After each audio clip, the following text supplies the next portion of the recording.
Bom dia, estamos aqui com mais uma edição ao vivo de Tutameia. Ela é Eleonora. Ele é o Rodolfo. E ele é o professor Gilberto Bercovitch. Professor titular de Direito da USP, que está aqui hoje para conversar conosco sobre os temas quentes do dia e também sobre o processo envolvendo o presidente Lula, sobre o desmonte do país que está sendo promovido aí por esse governo. E a gente queria ouvir as visões do professor Bercovitch. Bom dia, professor Bercovitch. Bom dia, Eleonora. Bom dia, Rodolfo. Bom dia a todos. Muito obrigado pelo convite. É um prazer poder estar aqui. Bom, o dia hoje já começou bem movimentado, agitado, né? Lá no Guarujá, o pessoal do movimento dos Trabalhadores Sem Teto, né, do MTST, liderado pelo Guilherme Boulos, ocuparam o triplex que supostamente é atribuído, né, ao presidente Lula, né, enfim, o líder do processo lá contra o presidente. A gente tem aqui, e eles têm uma frase que é bem curiosa: se é do Lula, o povo poderá ficar. Se não é, por que então ele está preso? Vou mostrar, tem uma fotinho aqui do... Tá aqui já. Já está a foto tá dele? Tá, então aí dá para ver, está aí a foto, o pessoal, está vendo aqui o pessoal lá em cima, no alto na cobertura, a bandeira do MTST, e essa frase aí: se é do Lula é nosso, se não, por que prendeu? Né? Tem cenas ao vivo de lá, que o Bolsa está transmitindo. Vamos botar aqui. Aqui está o povo sem medo de lutar. Aqui está o povo sem medo de lutar. Aqui está o povo sem medo de lutar. Houve essa ocupação e tem esse raciocínio aí, essa ser isso, então aquilo, ser isso, então aquilo que eles estão colocando. O que o senhor acha dessa pegada que o movimento Sem Teto apresenta aí para a sociedade agora? Bom, o raciocínio dele está perfeito. Se o triplex é realmente do presidente Lula, ele mesmo, aliás, disse numa das suas manifestações que se fosse dele, o MTST podia ir lá, podia ocupar. Né? Se é dele, o proprietário autorizou, não é propriamente uma ocupação, uma invasão. Eles estão lá com a permissão do proprietário. Se não é, então por que ele está preso? Né? Porque se realmente for chamar a polícia ou algum órgão de repressão para retirá-los de lá, porque alguém entrou com pedido de retomada do imóvel. Quem pode entrar com pedido de retomada de imóvel é o seu proprietário. Se não é o presidente Lula, quem é que entrou com o pedido de retomada do imóvel? O raciocínio dele está perfeito. Isso, na verdade, serve para mostrar bem alguns dos absurdos desse processo todo. É um processo kafkiano, né? Um processo cheio de problemas, né? Tanto de questão de competência, questão de produção de provas, questão de raciocínio mesmo jurídico, problema sério de lógica na sentença. Como é que essa situação kafkaniana se acontece? Quais são os absurdos desse esse processo? Tem vários absurdos. Se for falar de todos, a gente vai ficar aqui até o mês que vem. Mas os mais graves. Alguns, assim, obviamente, até, por exemplo, algum especialista em direito penal, o processo penal, pode até falar com mais detalhes e mais propriedade, mas os que mais chamam a atenção para começar, a competência do juiz Moro. O juiz Moro é juiz da 13ª Vara Federal de Curitiba. O triplex está no Guarujá. Se a competência é territorial nesses casos.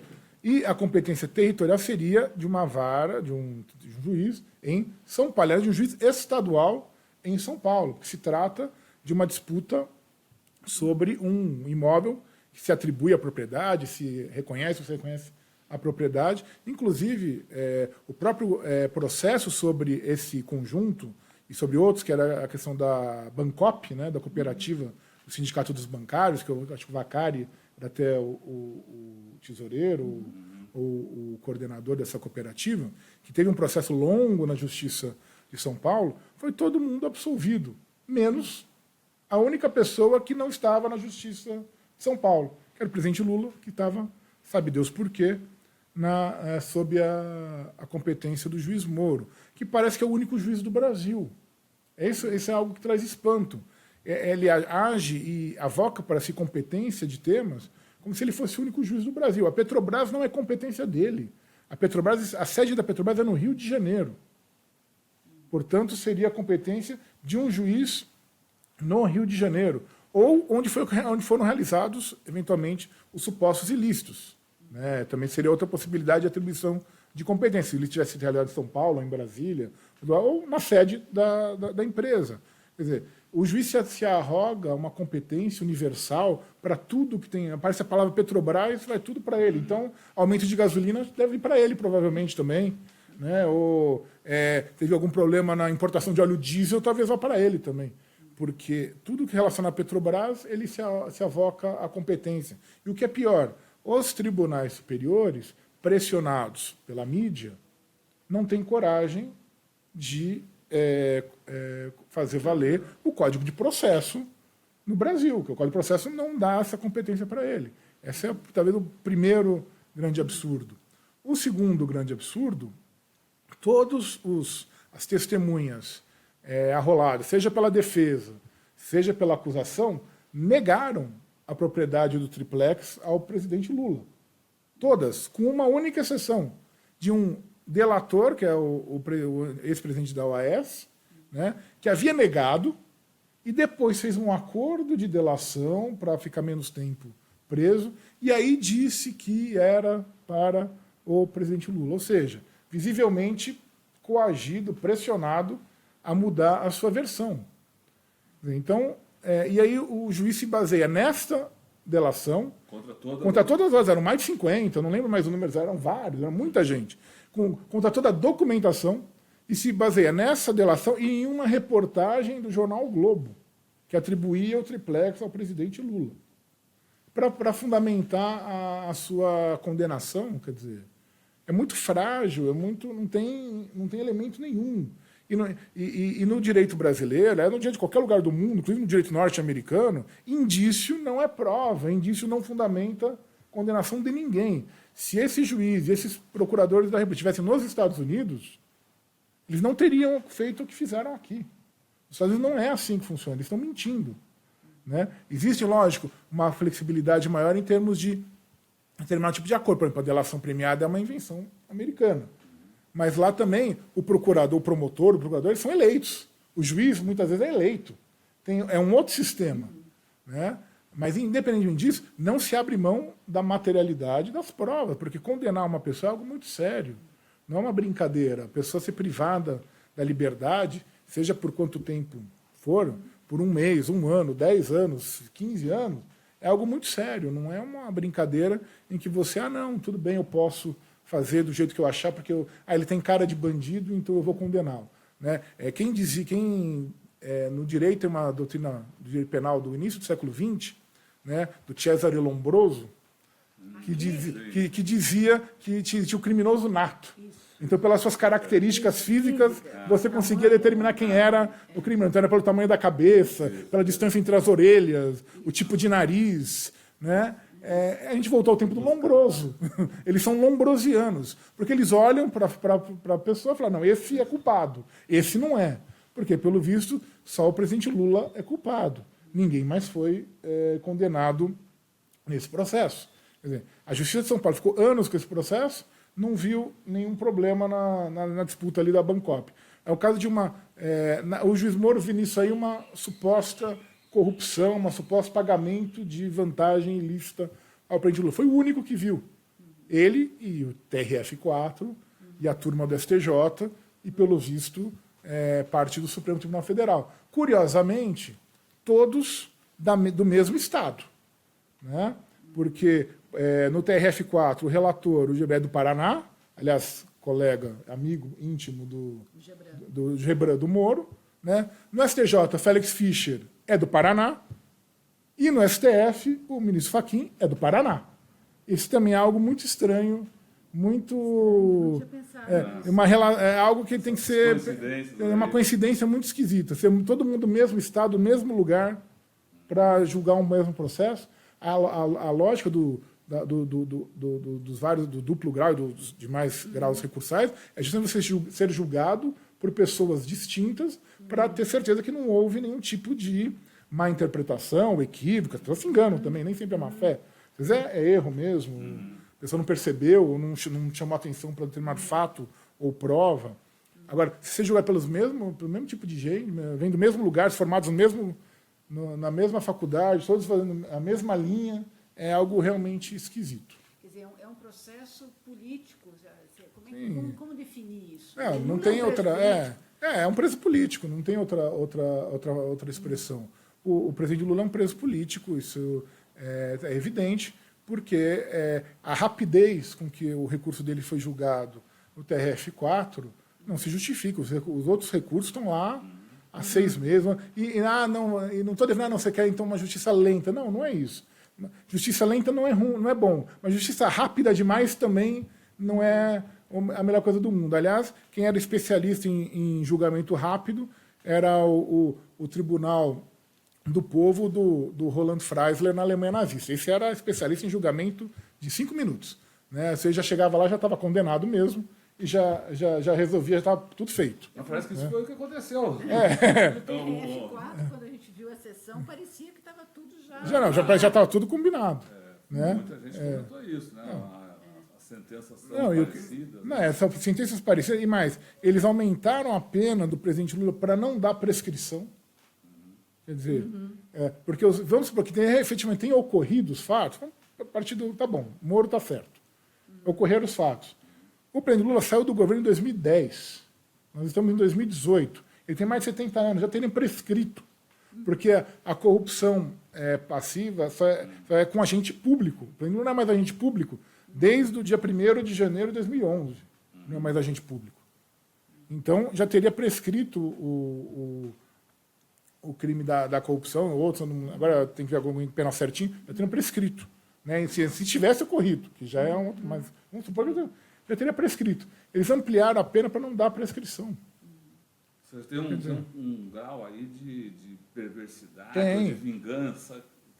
Visivelmente, a perversidade, vingança, é uma perseguição que a gente está vendo em placa. Na verdade, é a continuação do golpe. Né? O golpe, em 2016, tirou a presidente Dilma, né, de maneira absolutamente irregular.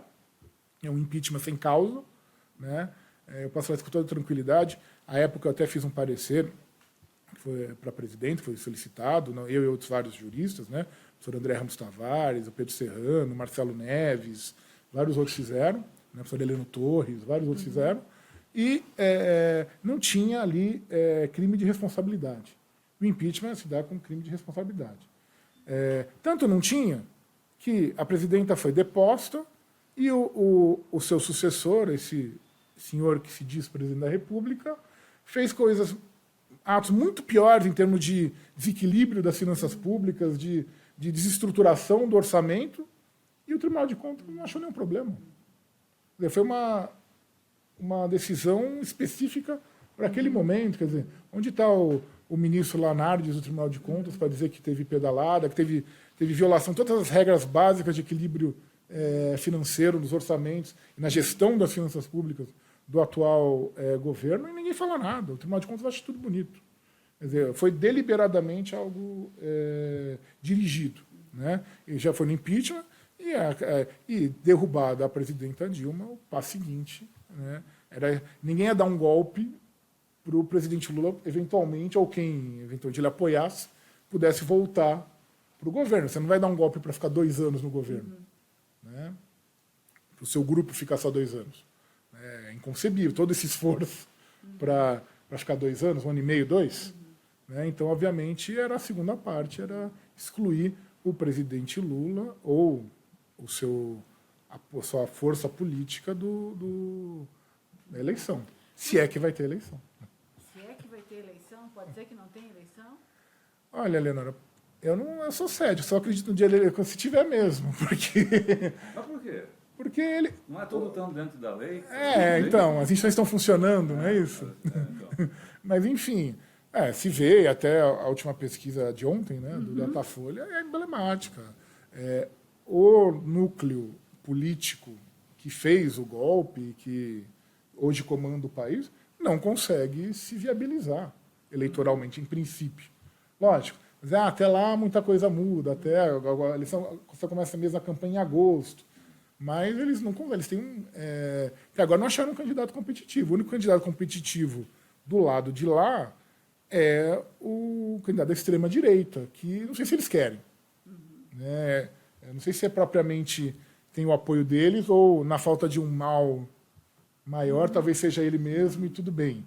Mas, em princípio, eles não querem. Todas as tentativas deles tentarem achar apresentador de televisão, personalidades, para tentar achar alguém que cumprisse esse papel de candidato desse campo conservador que tomou o poder em abril de 2016. E não consegue. O atual presidente é recordista mundial de impopularidade. O partido dele, que era o maior partido da Câmara, na janela partidária, foi o que mais perdeu deputado, ou seja, ninguém quer estar com ele. Né?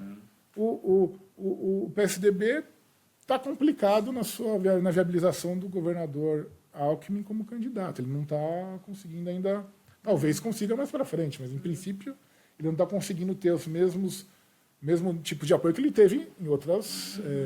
que o PSDB tinha em outras campanhas, nessa altura, né, nesse período pré-eleitoral. E os demais... O ministro Meirelles eu acho engraçado. As pessoas falam, o ministro Meirelles é candidato, mas ele vai mostrar o quê? O Fernando Henrique, quando foi candidato, tinha ainda o real para mostrar, que tinha acabado a inflação. Né? O ministro Meirelles vai mostrar o quê? Que aumentou o desemprego, que as finanças públicas são caóticas. O que ele vai mostrar?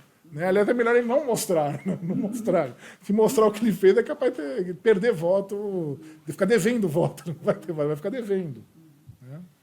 Mas essa situação da disputa eleitoral, mostra que há essa inviabilidade do grupo golpista, inviabilidade eleitoral, e por isso você acha que poderia cair numa não eleição, num golpe de Estado, dentro do golpe? Como é que é? É uma possibilidade. Se eles perceberem que não tem nenhuma possibilidade de vencer, né, com o apoio da mídia, de tudo, não conseguirem nem assim emplacar um candidato, eu não descarto essa possibilidade. O que eles têm a perder? Eles não têm nada a perder. Se eles saírem do governo, eles têm a perder. Porque aí eles vão perder o poder, vão perder a capacidade, os ganhos econômicos e políticos que eles tiveram promovendo isso. Agora, se eles tiverem um candidato competitivo, acho que eles mantêm para até poder legitimar formalmente um novo governo conservador. Sim, porque fora do âmbito aí das eleições presidenciais, tem todas as eleições nos estados, e que em alguns eles têm... Eles têm força, lógico. E a gente não sabe também como é que vai ser se é que vai ocorrer alguma renovação no Congresso Nacional. Que isso é algo que as pessoas não estão prestando atenção. Não adianta nada eleger o presidente, o Lula, a Dilma, ou Boulos, Manuela, Ciro, quem quer que seja, continuar elegendo os mesmos deputados e senadores. Eles não conseguem governar. Vão ter que fazer, lógico, acordo, sempre se faz. Isso faz parte da política, você ter apoio de partidos e fazer acordo com esses partidos. Isso não é o problema. O problema é o tipo de acordo, o que você tem e o que eles querem. Né? E quando você não tem maioria no Congresso, você fica com o governo sempre na dependência de fazer cada vez mais favores. Fica um presidente fraco. Aliás, esse acho que é um dos problemas chaves do país. Nós temos, desde 2010, 2011, na verdade, quando tomamos posse, né, tínhamos uma presidente, hoje um presidente fracos. A presidenta Dilma era fraca. Ela não tinha a mesma força política do presidente Lula, mas do presidente Fernando Henrique. O tal do presidencialismo de coalizão, ele se torna algo problemático com um presidente fraco, não com um presidente forte. Né? E aí, quando você tem um presidente fraco e o nosso país é presidencialista, o núcleo do poder político fica fraco, você começa a ter todo mundo querendo pegar um pedaço. Então, o Congresso querendo, exigindo mais, o Judiciário usurpando competência, o Ministério Público querendo governar, o Tribunal de Contas querendo ter um papel maior do que já tem. Então, vários órgãos, ao mesmo tempo, disputando, né, nacos desse poder, porque você tem um presidente fraco. A presidente Dilma, particularmente no segundo mandato, no primeiro já tinha alguns problemas, mas particularmente no segundo mandato, uma presidente fraca, e o atual, fraquíssimo. Ele não tem legitimidade. Ela ainda tinha legitimidade das urnas, ele nem isso tem. Só um pouquinho, só para comentar aqui com o público que está nos assistindo, a gente está conversando aqui sobre as questões legais, institucionais que envolvem aí o golpe, as ações contra o presidente Lula, com o professor Gilberto Bercovitch. Essa conversa, nosso objetivo é ajudar, né, que a gente tenha uma compreensão maior sobre o que está rolando aqui no país. Então, a gente convida você que está assistindo a compartilhar essa nossa sessão aqui, né, para que chegue a mais gente. A gente está falando agora aqui de presidente forte, presidente fraco. O presidente Lula pode ser candidato? Então, o presidente Lula tem o problema hoje da condenação em segunda instância. Ele pode, em princípio, né, há uma dúvida, até acho que foi o governador Flávio Dino quem chamou a atenção, na interpretação da lei da ficha limpa, se basta a condenação, se teria que ser em última, não ter mais transitado em julgado, ou seja, em última, não ter mais jeito de recorrer essa condenação para impedir alguém de ser candidato. Então há uma dúvida, então acho que existiria essa brecha para se explorar, mas o que a gente tem visto é o seguinte, é curioso, de novo é a seletividade. O Tribunal Superior Eleitoral e o Supremo, TSE e o Supremo, geralmente eram bem liberais em relação a isso, tanto que várias pessoas condenadas puderam ser candidatos. O próprio Paulo Maluf, acho que o Jader Barbaro, então, vários conseguiram com liminar ou decisão favorável do TSE ou do STF. Puderam ser candidatos e exercer seus mandatos. Mesmo né? tendo ficha Mesmo suja. tendo ficha suja, entre aspas. Aliás, até recentemente teve uma decisão do ministro Toffoli que liberou o Demóstenes Torres, foi cassado.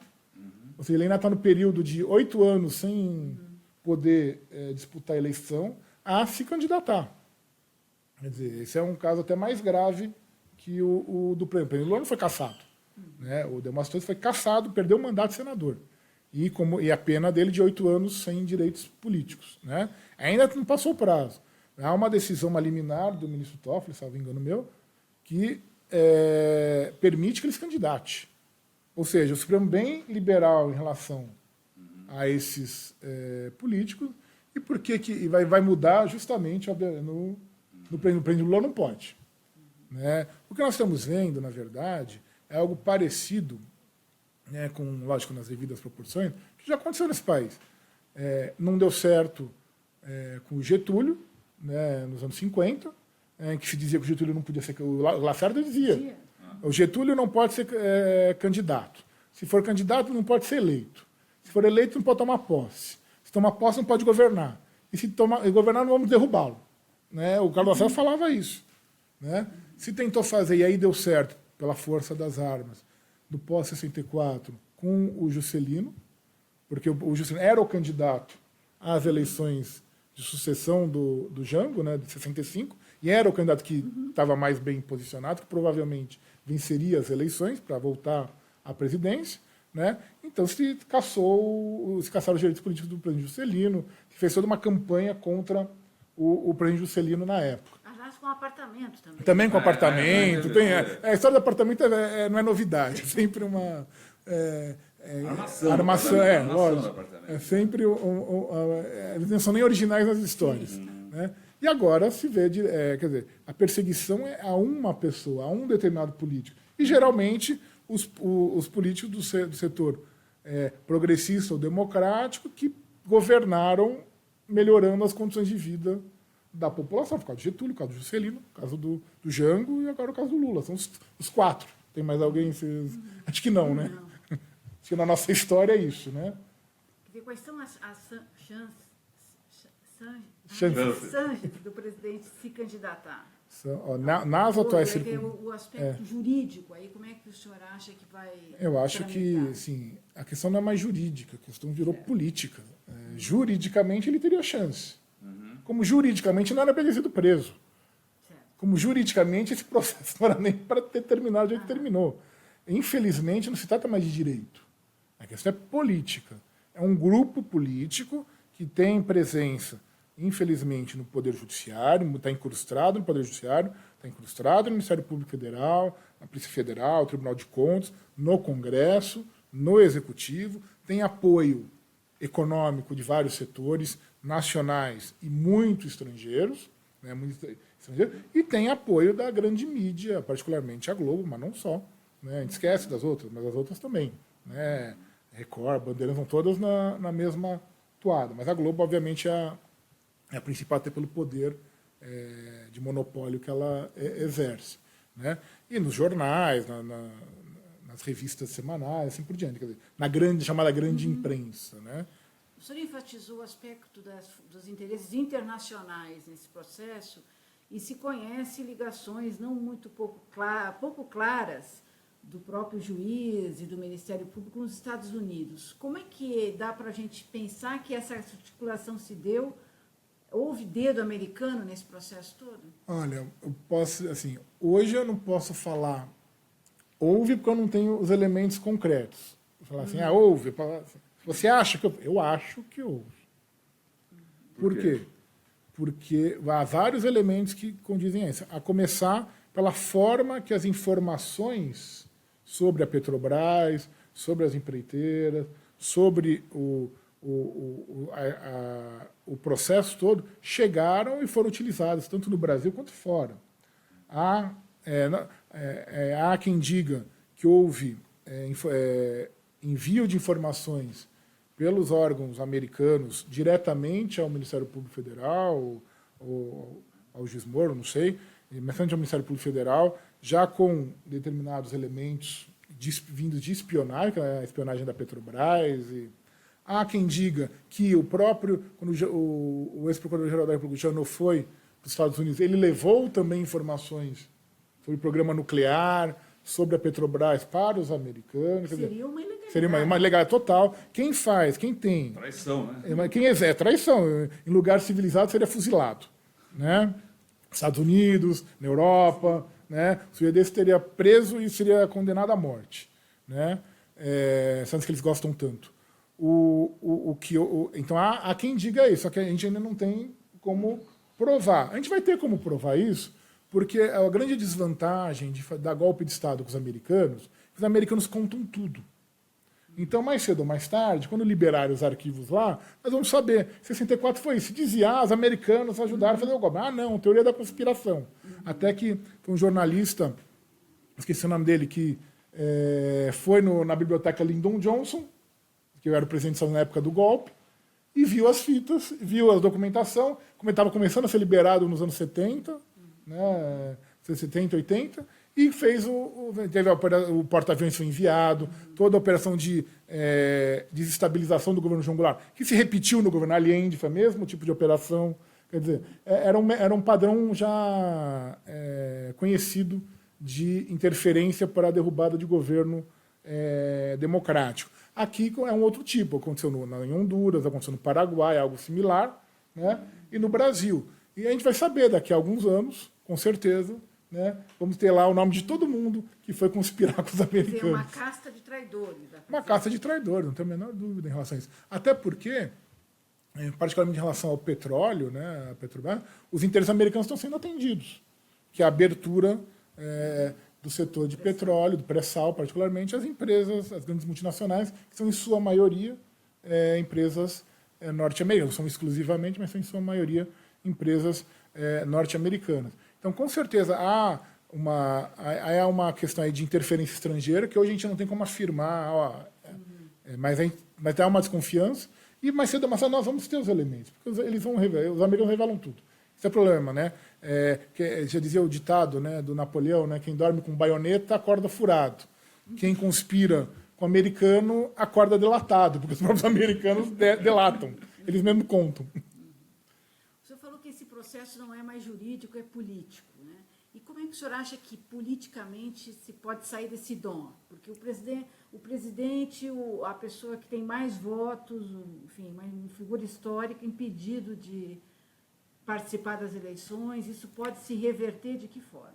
Olha, só com a pressão política dos movimentos sociais, populares, dos partidos políticos, das pessoas, porque ficar achando que o Supremo Tribunal Federal vai resolver daqui a essa semana, ou na semana que vem, ou na outra, vai resolver o caso da prisão em segunda instância, aí beneficiaria por tabela para de Lula e seria solto, é uma expectativa bem complicada.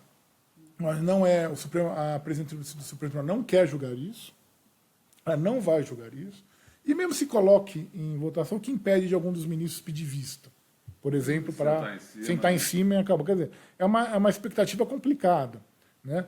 Infelizmente, o Poder Judiciário não está agindo da maneira racional, da maneira equilibrada que deveria agir. E o processo fugiu da argumentação jurídica, não é mais argumentação jurídica. Então, sobre esse raciocínio, faz sentido essa campanha Lula livre, os desdobramentos dela, como uma forma de pressão. Enfim, sim, tem que pressionar, e pressionar nacionalmente, internacionalmente. Quer dizer, foi assim que acabou o apartheid na África do Sul. O senhor compara com o Mandela, sim. Com o Mandela. Foi assim que a Índia ficou independente da Inglaterra. O Gandhi foi preso também, Mandela foi preso. Vários líderes populares de libertação nacional foram presos, né? Eu acho que vai ter que ter uma pressão aí grande nacionalmente e internacional para que o presidente seja libertado, seja devolvido direitos políticos e possa ter eleições livres e limpas no país. Acho que esse que tem que ser o agregador, o fator de agregação dos democratas nesse país. O Franklin Martins esteve aqui também conversando com a gente e disse que só eleições livres pacificam o país. Eleições verdadeiramente livres. Isso, com a participação com participação de todo mundo que quiser ser candidato, né? E mais do que isso, que tiver interesse, e mais do que isso, com fiscalização e auditoria sobre esse sistema das urnas eletrônicas. O senhor tem dúvidas sobre isso? Olha, quem tinha dúvida é alguém que eu respeito muito, chama Leonel Brizola. Sim. Se o Brizola tinha dúvida, e o Requião também tem dúvida, aí tem. Então, com certeza, não sei se o sistema é tão confiável assim, até porque é a velha história, né? Todo mundo gosta de dizer, o ministro Barroso, algum deles falou, porque não prender após a segunda instância é só no Brasil. Então, eu vou responder com o mesmo argumento. Urna eletrônica é só no Brasil. Os Estados Unidos não tem urna eletrônica, na França não tem urna eletrônica, na Inglaterra não tem, na Espanha, em Portugal, na Itália, na Alemanha, na Rússia, na China, na Argentina, mas não tem. Por que será que não tem? Só que tem. Nós descobrimos o sistema, a prova de violações. Estou nem dizendo fraude interna, estou dizendo violação. Vamos dar boa-fé para quem administra a justiça eleitoral. Não vou questionar. Mas para a prova de violações, o sujeito entra no computador da NASA. Por que não entra no computador do TSE? Né? Então, é um sistema complicado, eu acho.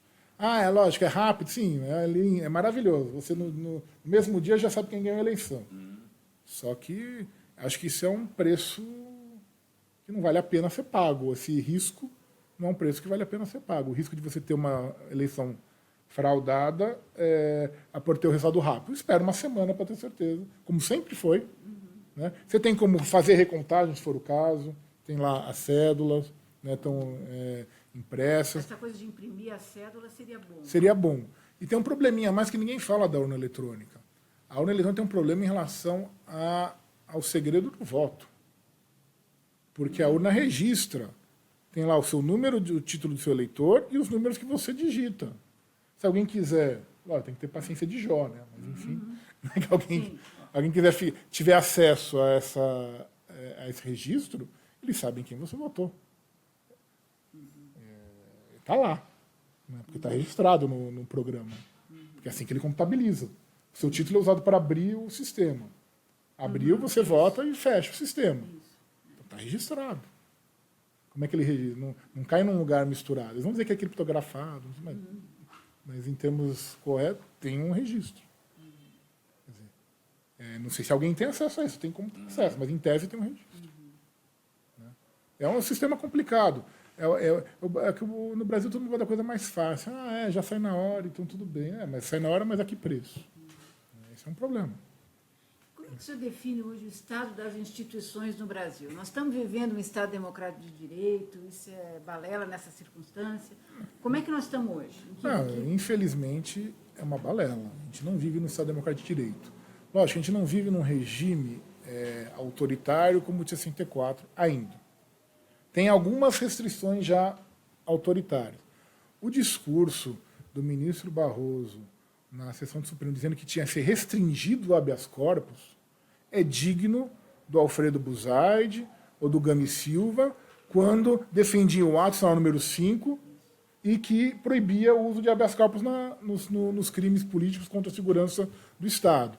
É digno desses autores que em livros escreviam que habeas corpus não é uma instituição, um instituto jurídico da tradição brasileira, é algo americano, inglês e que não tem nada a ver com a nossa cultura. Votamos antes da Revolução Francesa. É algo assim, abominável de se escutar, infelizmente, vindo isso do Supremo Tribunal Federal. Restringir habeas corpus é algo abominável de se escutar. Quer dizer, estamos, então, tendo ataques a determinadas garantias, a determinadas liberdades, que não são comuns num sistema democrático. Não bastasse isso, algo que eu tenho dito por aí, as pessoas não gostam muito de escutar, mas, enfim, muitos vão se falar, vai ter 30 anos da Constituição. Não tem 30 anos da Constituição. Essa Constituição não existe mais. Ela não vigora mais. Essa Constituição ela foi violada no dia 16 de abril de 2016, quando teve o golpe. 17, o golpe do impeachment. Mas não bastasse isso, o governo que assumiu aprovou uma emenda constitucional, que é a emenda 95 de 2016, que é do chamado teto dos gastos públicos, que suspende a Constituição por 20 anos. A Constituição não está em vigor. Ela está suspensa. Na melhor das hipóteses, já não tiver ido para o brejo na prática. Ela está suspensa, ela não está em vigor. Mas, essa emenda afetou o núcleo da Constituição. Ela proíbe investimento em saúde, em educação, nos direitos sociais básicos. Ela proíbe a reestruturação, a continuidade, na verdade, a manutenção da máquina pública. Simplesmente para fazer superávit para pagar juros para os bancos. Quer dizer, o país vive hoje, todo mundo trabalha, se mata de trabalhar para pagar imposto, para pagar 2 tipos de despesa. Juros para banco e salário de casta privilegiada do serviço público no judiciário e no Ministério Público, que ganham muito acima do teto. Parece que a gente trabalha. Hoje nós somos vítimas desses parasitas. A palavra são parasitas, que estão sugando o sangue e o trabalho dos brasileiros. Então, ao mesmo tempo, vendendo o país e vendendo. Uma desnacionalização aceleradíssima. Acelerada. Como é que... É um grupo que toma conta do poder do país para destruí-lo. Exatamente. Parece que o país passou por uma guerra. A economia do país se retraiu tanto. É coisa de guerra. A gente mostra os dados, né? Teve as quedas do PIB de 2014 para cá, né? Porque esse negócio de retomada é conversa mole para boi dormir, né? Isso não existe. Né? As quedas do PIB, as quedas na atividade econômica, a ampliação da recessão, do desemprego, é coisa de guerra. Parece que é um negócio assim. O Brasil está sofrendo uma guerra, sem ter entrado em uma, formalmente, parece. Né? Parece que materialmente estamos numa guerra. Tem uma destruição da economia nacional. Então você destrói todos os elementos que o Estado tem para tentar, seja administrar a crise, gerenciar a economia, organizar a atividade econômica. por exemplo, você afeta não só a questão dos direitos sociais, né, de saúde, educação, habitação, assim por diante. Você está destruindo o setor elétrico agora, terminando de destruir, né? O Fernando Henrique tem uma contribuição que a gente não pode nunca esquecer, né, de iniciar a destruição do setor elétrico, né, e o seu Michel Temer agora está terminando o serviço. Ele está falando de forma irônica. Né? É irônico. O presidente Fernando Henrique tem que ser lembrado sempre como essa grande figura que iniciou o processo. Né?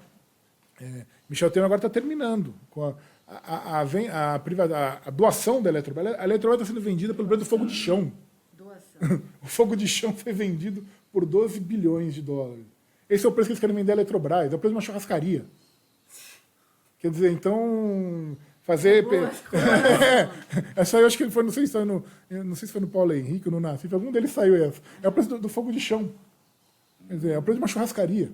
Mas você está abrindo mão do controle das águas, porque são os reservatórios públicos. Sim, mesmo que fosse por 200 vezes Sim, mais. você está abrindo mão do controle da água, do regime hídrico do país.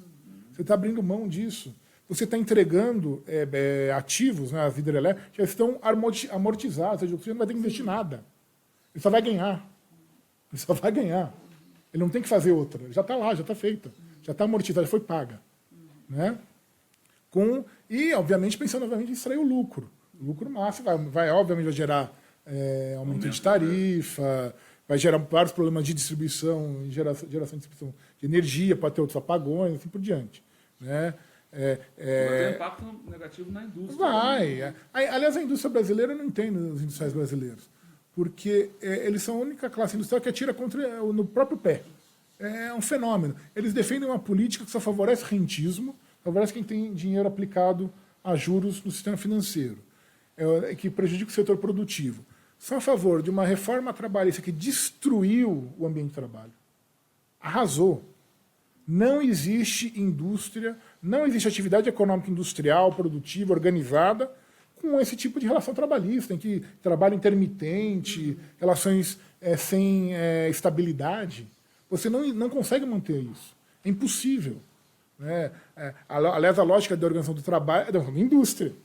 Quer dizer, eles destroem a própria organização dos seus colaboradores, dos seus funcionários, dos seus empregados. Aí eles são a favor de que privatize tudo. Para eles ficarem comprando mais caro do estrangeiro que, de repente, acho que foi o Ciro que falou, um botão em Pequim resolve apagar a luz no Brasil, porque vai ser um chinês que vai comprar. Eles acham que vão vender para os americanos, mas quem vai comprar são chineses. Né? Eles ainda acham que vão vender para o Lehman, para os americanos. Não, eles são aprendizes, os chineses que vão acabar levando.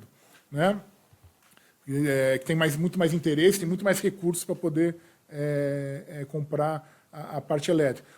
Quer dizer, eles vão contra a política industrial da Petrobras. Quem falava contra a política local eram os empresários brasileiros, que os beneficia, porque você gera um parque industrial vinculado ao setor de petróleo, de gás, para gerar emprego, gerar inovação, gerar renda, gerar tributação, obviamente, também. Quer dizer, eles mesmos são os primeiros a falarem contra. Eles preferem, então, ser o quê? Ser representante de... Representante comercial. Representante comercial ou simplesmente um rentista que vive de dinheiro aplicado no mercado financeiro. Quer dizer, eu não entendo, juro que eu não entendo. Mas isso não é de hoje. O Getúlio esperou o apoio da classe empresarial, industrial. Não veio. Tirando o Simonsen, não veio. O Juscelino esperou esse apoio. Não veio. O Jango esperou esse apoio. Não veio. O Fernando Henrique teve suas aproximações, também não teve esse apoio.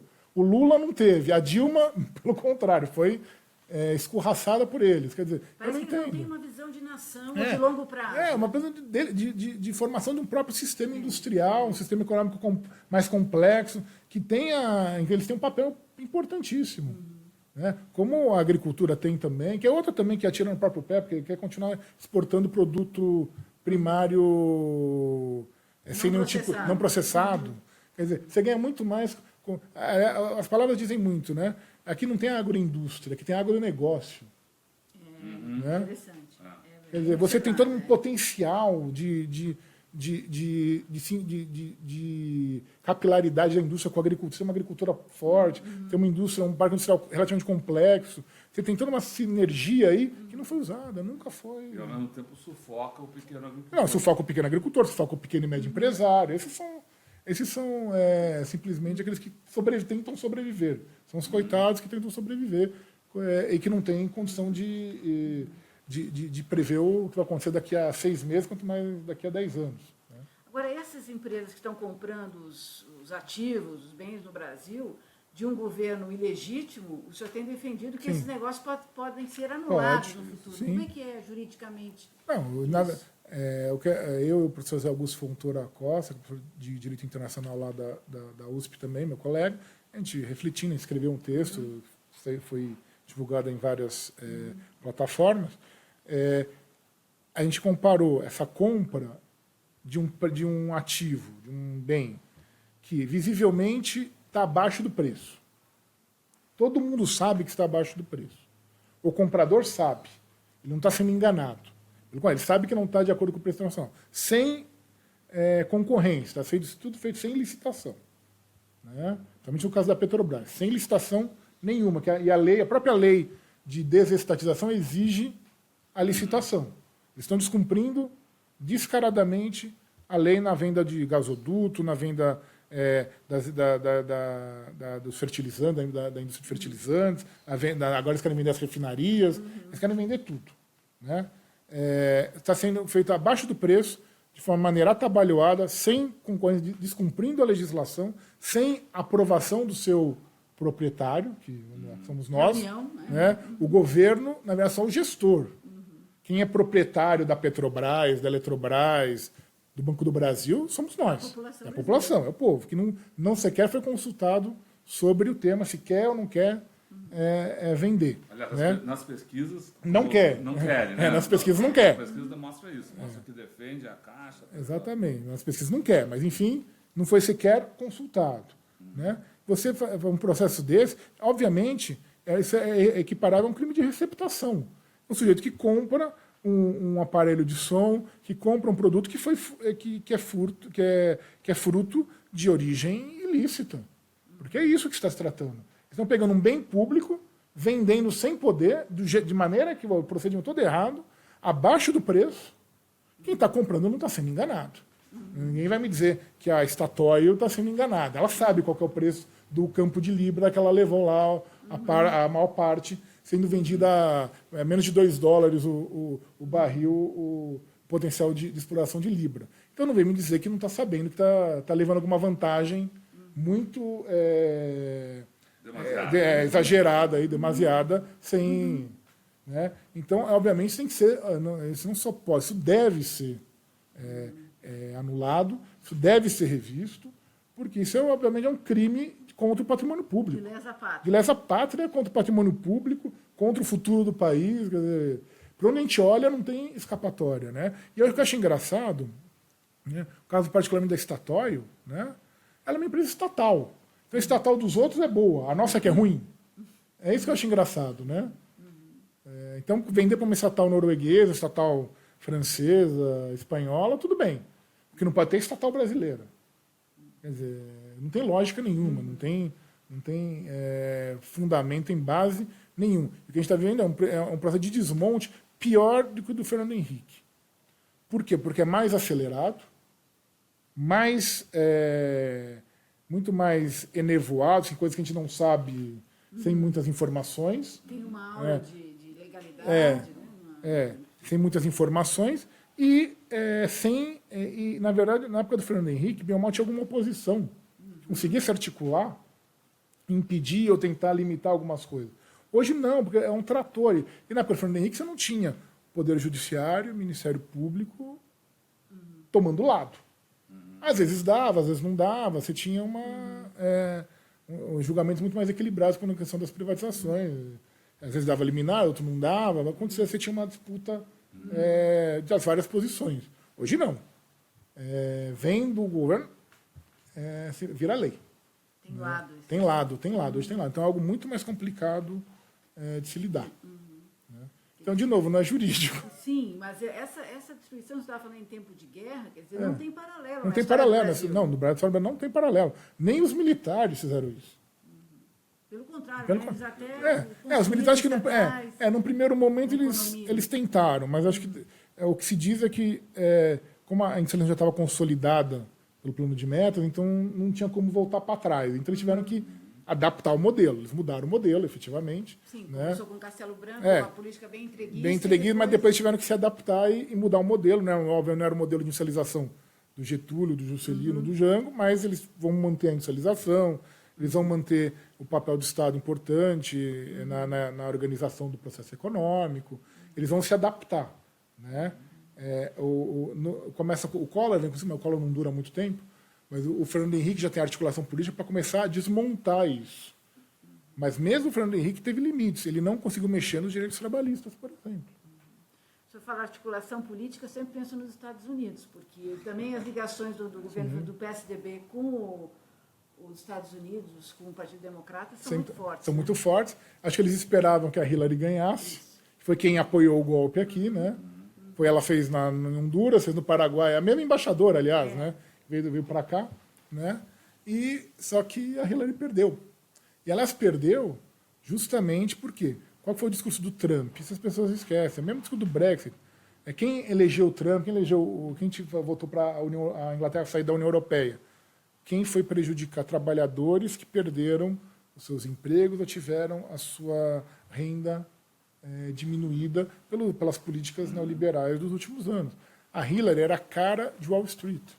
Independentemente de ela estar no Partido Democrata, que teoricamente é mais progressista, ela era a cara do sistema financeiro. E o Trump veio com o discurso: eu vou reconstruir a indústria americana, eu vou reconstruir a economia americana. Foi nisso que ele ganhou.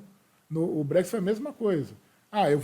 Quem era contra a Inglaterra, não, nós vamos reconstruir a economia inglesa, né, reindustrializar a Inglaterra, e a União Europeia teria destruído a indústria inglesa. Então eles não esperavam isso. E a Hillary, aliás, era como Serra, né, a mais preparada, né, sempre a mais... E ficaram órfãos depois. Como sempre. Ficaram órfãos.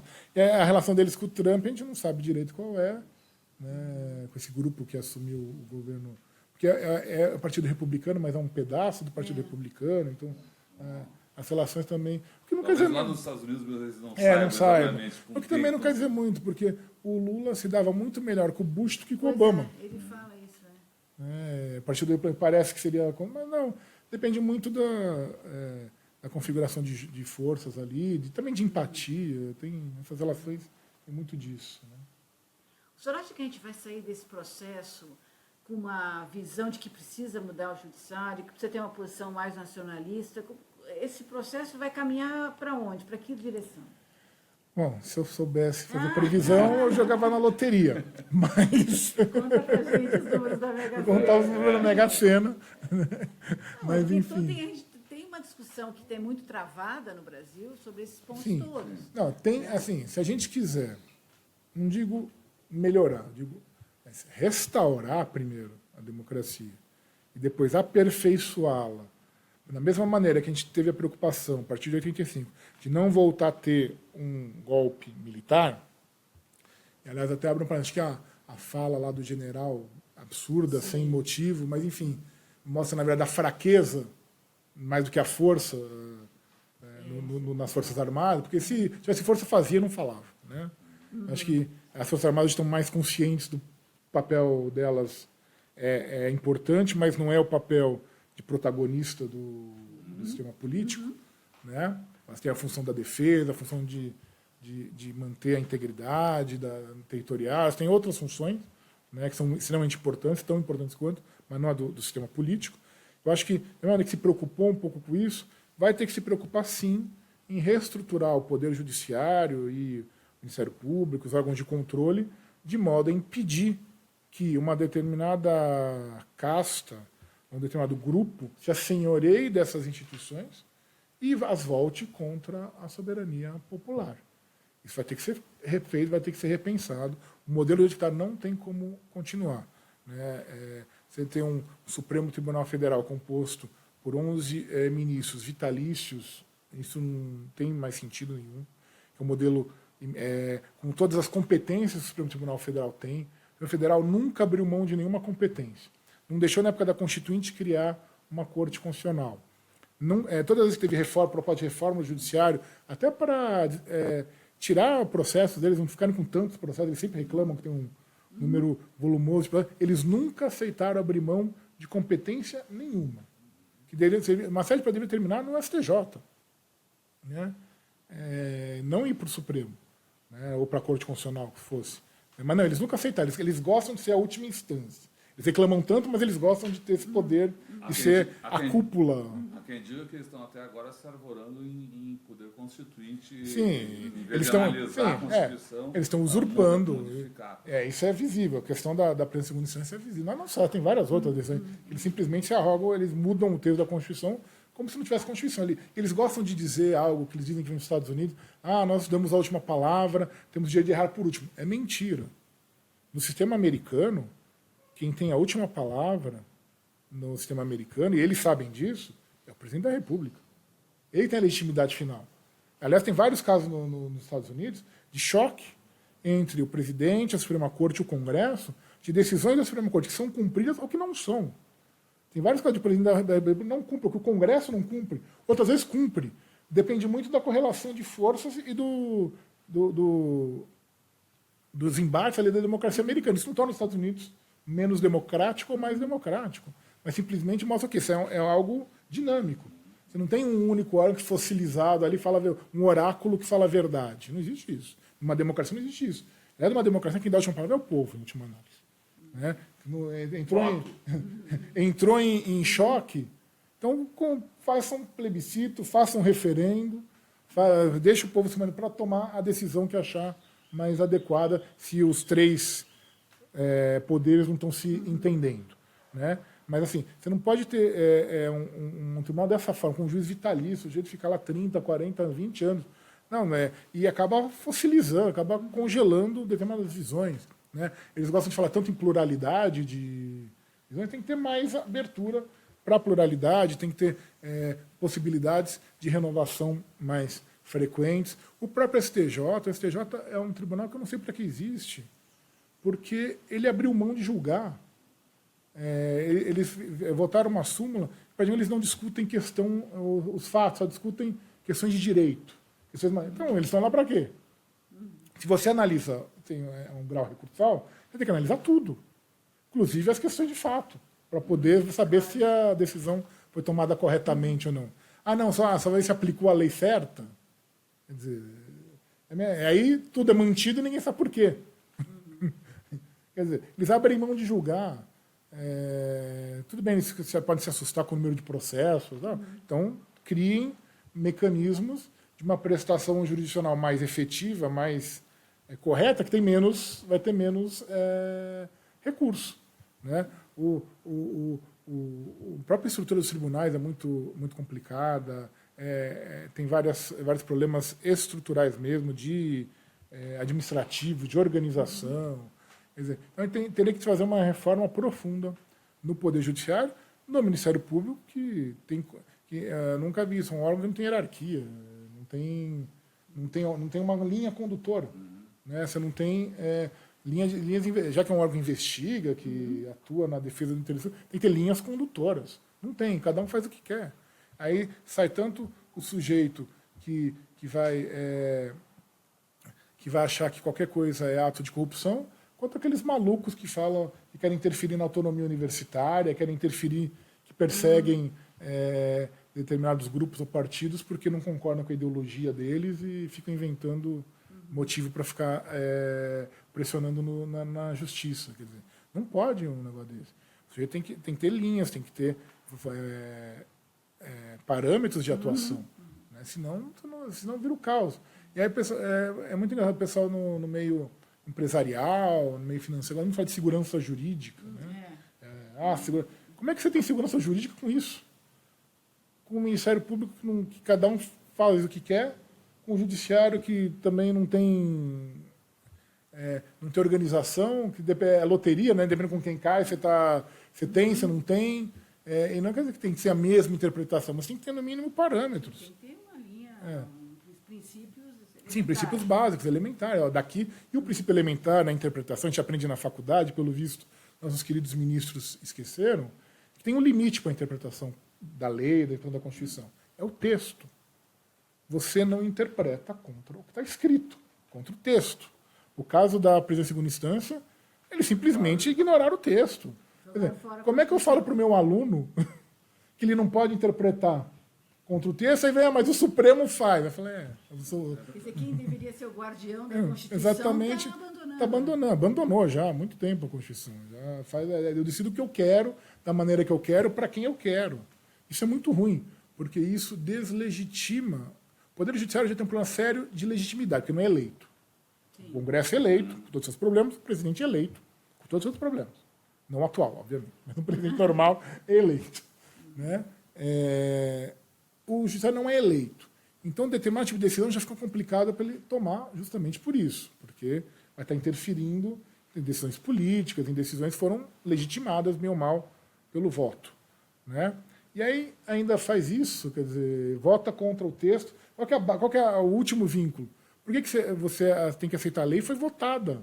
A lei é fruto da legitimidade popular. A lei é votada no parlamento, no Congresso, no Legislativo, sancionada ou modificada no Executivo. Pode ser vetada, pode ser sancionada, vetada em parte. Quer dizer, há uma confluência das vontades dos poderes, foram eleitos para a elaboração da lei.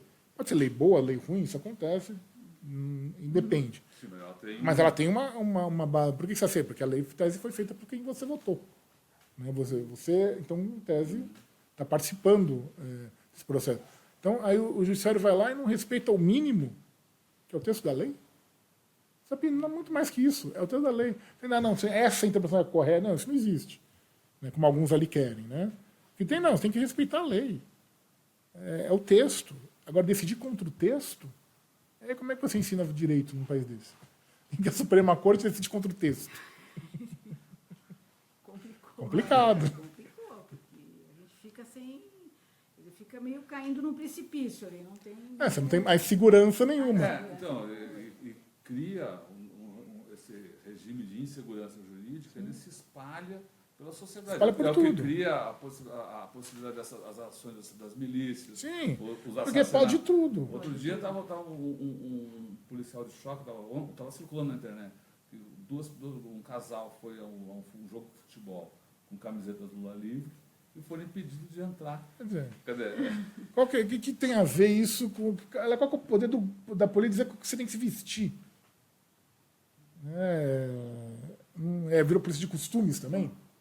Então, ele também vai medir a saia das meninas, vai pedir o tamanho do short, não, esse vestido está decente, não está, esse decote está demais ou não. Sandália de dedo, sapato, quer dizer... Passou de qualquer limite. É o que se dizia, acho que foi o Castelo Branco, um qual dos ditadores militares falou, que o problema, não lembro quem falou, foi na ditadura, o problema, um dos ministros falou, o problema não é o general, o problema é o guarda da esquina. E é isso, a gente hoje vive na ditadura do guarda da esquina, do abuso de autoridade cotidiano. Isso é para tudo, em qualquer lugar. Isso vale tanto para o setor público quanto para o setor privado. E a gente vive num momento de tensão social latente. Basta ver, basta ir ao mercado, basta ir ao banco, basta ir a qualquer lugar. As pessoas estão se estapeando. O trânsito é muito mais violento. Isso passa para toda a sociedade. A sociedade fica meio que uma guerra de todos contra todos. Voltamos ao estado de natureza. Né? Só que aí vai precisar alguém botar ordem. A questão é que a gente tem que lutar para que essa ordem seja democrática. Pela eleição, pela soberania popular, e não uma ordem oligárquica ou autoritária. Esse é o ponto. Muito bem, muito obrigada, professor, aqui pela sua participação muito profunda, muito legal aqui no Tutameia. Muito obrigada pela sua presença. Acho que foi uma entrevista bem recheada de informações e de, enfim, na contracorrente do que muita coisa tem sido publicado. Acho que bem elucidativa assim, do que está acontecendo. Bom, eu que agradeço vocês pelo convite, é um prazer.